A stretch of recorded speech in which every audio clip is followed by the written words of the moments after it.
अगर आप गर्भावस्था में पूरी भागवतम ना भी पढ़ पाएं, तब भी श्री कृष्ण जन्म के समय की यह स्तुति शिशु को अवश्य सुनानी ही चाहिए। भागवत पुराण के 10वें स्कंद के दूसरे अध्याय में वह प्रसंग आता है कि किस प्रकार सारे देवों ने देव की माँ के गर्भस्थ शिशु की स्तुति गाई और उनके स्वरूप का वर्णन किया। भगवान के सभी दिव्य गुणों को बताया। गर्भ संस्कार में माना जाता है कि आप जैसा सोचते हैं, जैसे गुणों को चाहते हैं, आपकी संतान वैसे ही उन्हीं गुणों को लेकर जन्म लेती है। इसलिए इस समय नित्य भगवान का सही स्वरूप शिशु को सुनाना चाहिए, ताकि कलयुग में भी वह भगवान का परम प्रिय बन सदराह पर चल पाए। स्तुति में देवता भी कहते हैं, जो आपको पहचानते हैं उनकी रक्षा आप स्वयं करते हैं और उनको कोई भी बाधा नहीं रोक पाती।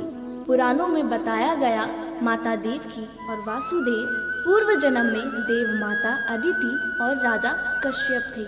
तब उन्होंने भगवान हरि की घोर तपस्या की। भक्तों का मान रखने के लिए दयालु परमेश्वर भगवान विष्णु ने उन्हें आशीर्वाद दिया कि वह उनके घर पर जरूर जन्म लेंगे। और देखिए, वह समय आ गया। आज माँ देवकी की कोख में स्वयं भगवान परमेश्वर विराजित हैं। उनकी लीला को देखने के लिए सभी देवता उत्साहित और आनंदित हैं। गर्भ स्तुति भगवान श्री कृष्ण के जन्म से पूर्व देवताओं ने कारावास में आकर गाई थी। इस स्तुति को रोज ध्यान से सुनने से शिशु में भी भगवान जैसे ही गुण आते हैं। आइए श्रद्धा पूर्वक पाठ प्रारंभ करें। सर्वप्रथम परीक्षित जी भागवत पुराण के 25वें और 26वें श्लोक में कहते हैं, श्री हरि के लीला दर्शन हेतु भगवान शंकर, ब्रह्मा जी, नारद आदि ऋषि कंस के कैद खाने में आए। वहाँ श्री हरि को देख इस प्रकार स्तुति करने लगे, आप सत्य संकल्प हैं, सत्य स्वरूप हैं। सृष्टि के पूर्व, प्रलय के पश्चात तथा इस दृश्यमान जगत की स्थिति में तीनों अवस्थाओं में सिर्फ आप ही सत्य हैं। पृथ्वी, जल, वायु और आकाश, ये 5 दृश्यमान शक्ति भी आपके ही रूप हैं। आप इस दृश्यमान जगत की शाश्वत, जो कभी नहीं मिटता, वह रूप है। भगवान, हम सभी बस आपके सत्य स्वरूप के शरण में ही आए हैं। हे प्रभु, आप ही इस संसार रूपी वृक्ष की उत्पत्ति के आधार हैं। आप में ही इसका प्रलय होता है और आपकी कृपा से ही इसकी रक्षा होती है। जिनका चित्त आपके द्वारा ही की गई माया से भ्रमित हो जाता है, वह सत्य को नहीं समझ पाते और वह संसार की उत्पत्ति, उसका रक्षण करने वाले और प्रलय करने वाले ब्रह्म देवताओं को अलग अलग रूप में देखते हैं। परंतु तत्वज्ञानी पुरुष तो सबके रूपों में केवल आपका ही दर्शन करते हैं।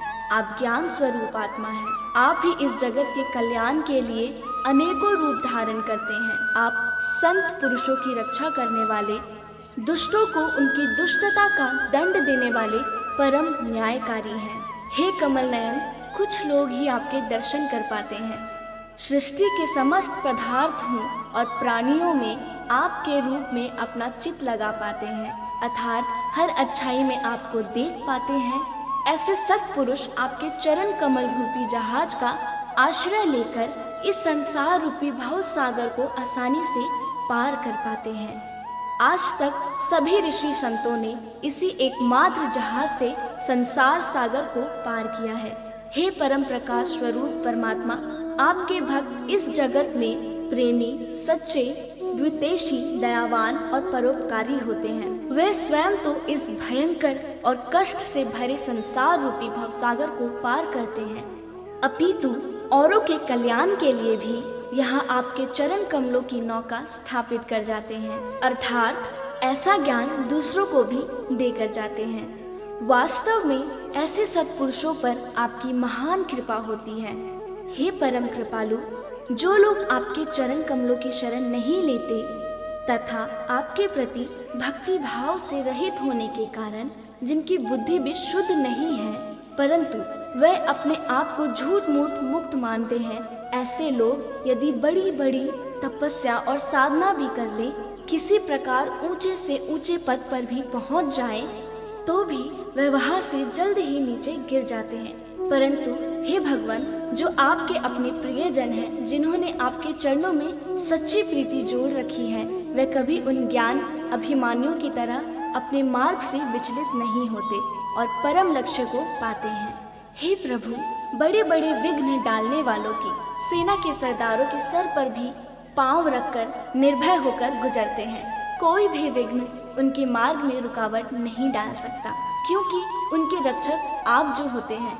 हे प्रभु, आप ही संसार के समस्त बेहद धारियों परम कल्याण प्रदान करने वाले विशुद्ध सात्विक सच्चिदानंदमय परम दिव्य मंगल रूप हैं। उस रूप से प्रकट होने से ही आपके भक्त वेद, कर्मकांड, अष्टांग योग, तपस्या और समाधि के द्वारा आपकी आराधना करते हैं।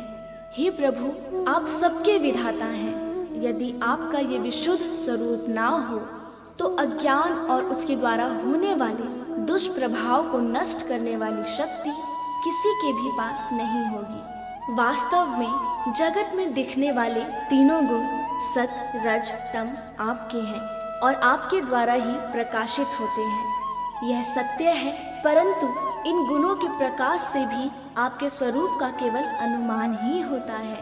आपके वास्तविक स्वरूप का साक्षात्कार नहीं होता। हे भगवान, मंत्र और वेद वाणी के द्वारा भी आपके स्वरूप को नहीं पहचाना जाता, क्योंकि उनके भी बस आप साक्षी हैं। इसलिए आपके गुण, जन्म और कर्म आदि के द्वारा आपको पहचाना नहीं जा सकता। फिर भी प्रभु, आपके भक्तजन उपासना और ध्यान में आपका दर्शन पाते हैं। देखा गया है, जो पुरुष आपको मंगलमय नामों और रूपों का श्रवण, कीर्तन, स्मरण और ध्यान करता है और आपके चरण कमलों की सेवा में ही अपना चित्त लगाए रहता है, उसे फिर जन्म मृत्यु संसार के चक्र में नहीं आना पड़ता। संपूर्ण दुखों को हरने वाले भगवान सर्वेश्वर हैं। यह पृथ्वी तो आपके चरण कमल ही हैं। आपके अवतार से इसका भार दूर होगा।